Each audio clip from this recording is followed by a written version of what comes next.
You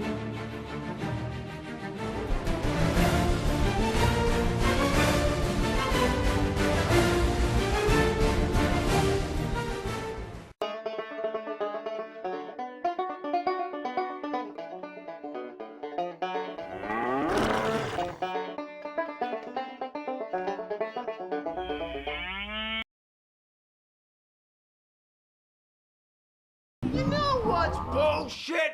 Vampires. Don't get me wrong, vampires were an awesome concept. An unholy creature of the night that's dead but remains alive by feeding on the blood of the living. With an unstoppable immortal villain like that, they need to have a weakness. An Achilles heel, if you will. But with all the stories over the generations, there's been too many ways to kill a vampire, or keep them from killing you. Of course, there's the classic wooden stake. You drive it through their heart, they die. Then there's silver. I guess the werewolf curse rubbed off. Silver's not as common with the vampire myth, but supposedly it still does the job. Whether a silver bullet or anything made of silver. So if you can stab them with something silver and something made of wood, then it could probably be made of anything.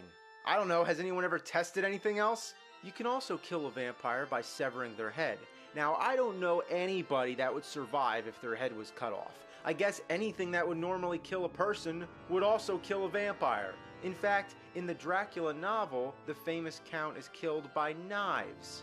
Fire, that's another one. If a vampire's trapped in a fire and burns to ashes, that's game over. Sunlight, that's classic. A vampire is as vulnerable as undeveloped film. Expose them to sunlight, they're useless. Then there's all the religious things. For example, a vampire's scared away if you show them a crucifix, or anything that's shaped like a cross, so it can even happen by accident. Holy water. Just because water's been blessed by a priest, they can't touch it. It burns them. By the way, who cares about holy water when you can also kill them with regular, plain-ass water? That's right, running water to be exact. So if they fall in a river or try to take a shower or something, they're done for. A Bible, they can't touch that either. The hawthorn tree can also hurt a vampire because of its connection with the crown of thorns on Jesus Christ. So that's the religious stuff. Of course a vampire is an unholy being, so he's fended off by holy things. That makes sense at least. But where did the whole garlic thing come from? If you put garlic around your house, consider yourself safe. Vampires won't go near it. I don't like asparagus, but you put asparagus in the room, I'm not gonna run away. Wolfbane. Another thing that should be reserved for the werewolf. That's what wolfbane means. It's a werewolf repellent. But no, it keeps vampires away too. Mirrors, they don't cast a reflection. That's fine if you want to recognize them, but sometimes they hate mirrors so much, it's another way to keep them out. Rice or seeds, this one is just fucking stupid. Supposedly, if you spread rice or seeds around, they'll have to stop and count them all. So every vampire's like the Count from Sesame Street? How dysfunctional can any terror of the night be to have to count things? Also, they have to sleep in their own native soil. That comes from the myth about them having to return to their own grave at night. So they can't travel far unless they have their coffin with them, filled with dirt. That's great. Want to load up your house with garlic, crucifixes, and wolfbane to keep out vampires? Not necessary. Just don't invite them in. That's right, a vampire can't enter your home unless you invite them! Is this supposed to be a blood-sucking horror or a cock-sucking pussy? If vampires were real, I wouldn't even be scared. I'd feel sorry for them. They can't go out in the day, they have to drink blood, they're killed by water and sunlight, two things that are as common could be, and they have to sleep in a coffin filled with dirt. Might as well be filled with bullshit!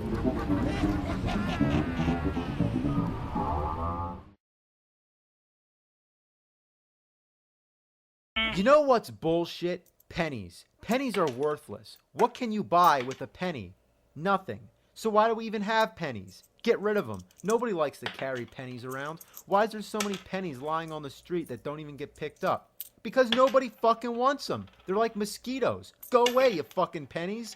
Think about it. There's 4 quarters to $1, 2 nickels to a dime.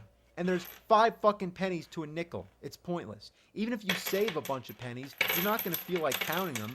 I mean, think about it. Think about how much time store clerks waste counting pennies back to people. And how often when the change is just a penny, how often do you hear people say, keep the change? A lot, because people don't want a penny. Every price should end in a 5 or a 0. Pennies are bullshit. Know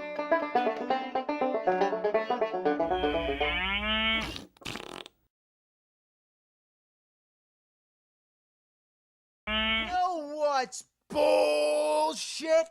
Public toilets that you have to pay to use. That's not fair. If I gotta go, it doesn't matter if I have a quarter. I still gotta go. It's not like it's a matter of choice, like it's admission to a fucking show. Then there's times when there's somebody standing in the bathroom handing you paper towels. Like, what the fuck?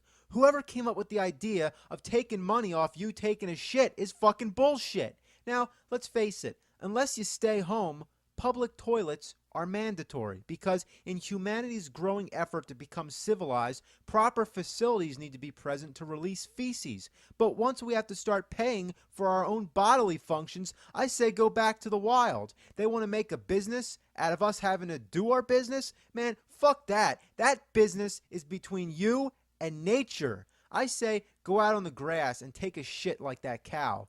But wait, that's not cow shit. That's bullshit.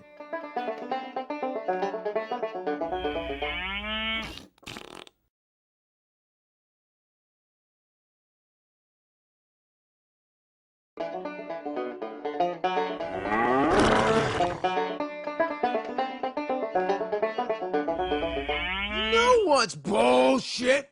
Packaging. You rip open a package and it takes a shit all over your hands. What is this shit? It gets all over the place and it flies in the air. Oh, God. It sticks to my fucking clothes, too. Who invented this? Who thought it would be a good idea to have a package that you can't open without having a vacuum cleaner ready? Why is this so common? In fact, film festivals hate this. Every application I've ever seen says, please do not submit films in fiber-filled envelopes, because nobody wants this garbage. So then why do we use it? Fiber-filled envelopes need to be abolished. Another thing I hate is packing peanuts. Isn't that fun? You open a box only to have it explode into a hailstorm of styrofoam. It sticks to everything. I feel like I'm being attacked. I try to be careful and not let much of it spill outside the box, but it's impossible when you have to dig in there just to get your stuff. All for that? Packing peanuts belong to the fucking dark side. There's no good reason to use them. They're not environmentally friendly, and if you have cats or dogs, you gotta hurry and clean it up before they eat it and choke. As a human race, we really failed when it comes to mailing things. Let's use newspaper and bubble wrap. That doesn't make a mess, and you can use it over and over again. Fiber-filled envelopes and packing peanuts come from the depths of hell. Take it from a man whose face is made of bullshit.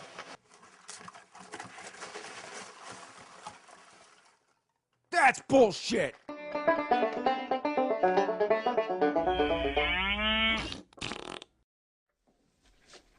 Mr. Wonka? I am extraordinarily busy, sir. I just wanted to ask about the chocolate. The lifetime supply of chocolate for Charlie. When does he get it? He doesn't. Why not? Because he broke the rules. What rules? We didn't see any rules, did we, Charlie? Wrong, sir. Wrong. Under Section 37B of the contract signed by him, it states quite clearly that all offers shall become null and void if, and you can read it for yourself in this photostatic copy, I, the undersigned, shall forfeit all rights, privileges, and licenses herein and herein contained, etc., etc. Fax mentis incendium gloria culpum, etc., etc. Memo bis punitor delicatum. It's all there, black and white, clear as crystal. You stole fizzy lifting drinks. You bumped into the ceiling, which now has to be washed and sterilized, so you get nothing. You lose. Good day, sir.